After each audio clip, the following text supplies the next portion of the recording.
Suatu kala, di perkampungan nelayan pantai air manis, hiduplah seorang janda bernama Mande Rubaya dan anak laki-lakinya, Malin Kundang. Mande Rubaya sangat menyayangi dan memanjakan Malin. Malin pun tumbuh jadi anak yang rajin dan penurut. Ketika Mande Rubaya mulai menua, ia hanya bekerja sebagai penjual kue untuk memenuhi kebutuhan hidupnya. Suatu hari, Malin jatuh sakit.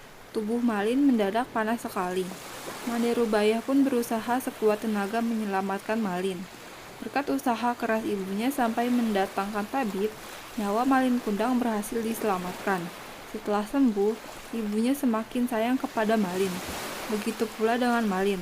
Ia yang amat menyayangi ibunya. Kapal besar setahun sekali merapat ke pantai air manis. Ketika sudah dewasa, Malin meminta izin ibunya untuk merantau dengan kapal itu. Awalnya ibunya ragu, tapi dengan berat hati, akhirnya ia mengizinkan anaknya pergi. Malin pun pergi berbekal 7 bungkus nasi yang dibalut daun pisang dari ibunya. Malin juga menenangkan ibunya bahwa tidak akan terjadi apa-apa kepada dirinya di perantauan. Setelah kepergian Malin, hari-hari terasa berjalan lambat bagi Mande Rubaya. Ia selalu memandang ke laut dan mendoakan anaknya agar selamat dalam pelayarannya. Mande Rubaya selalu menanyakan kabar Malin setiap ada kapal besar yang merapat. Namun, jawaban dari nahkoda dan awak kapal tidak ada yang memuaskannya. Malin pun tidak pernah menitipkan barang atau pesan apapun. Doa Mande Rubaya yang tak putus-putusnya itu terus dilakukan sampai ia semakin menua. Tubuhnya mulai dimakan usia, dan jalannya mulai terbungkuk-bungkuk. "Ibu sudah tua, Malin. Kapan kau pulang?" rintih Mande Rubaya tiap malam. Namun, Malin tak juga datang mengunjungi ibunya. Nahkoda kapal yang membawa Malin pun membawa kabar kalau Malin sudah menikah dengan gadis bangsawan. Keyakinan Mande Rubaya diaminkan dengan kedatangan kapal megah. Penduduk perkampungan menyambut gembira kapal itu. Mereka berkumpul di sekitar kapal itu karena mengira itu milik sultan atau pangeran. Mande Rubaya pun turut berdesakan di dekat kapal. Ia melihat sepasang muda-mudi di anjungan kapal.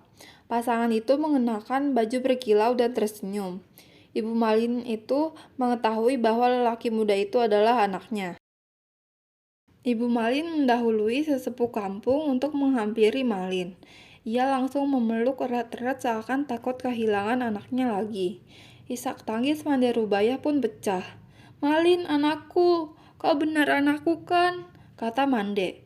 "Mengapa begitu lamanya kau tidak memberi kabar?" katanya lagi.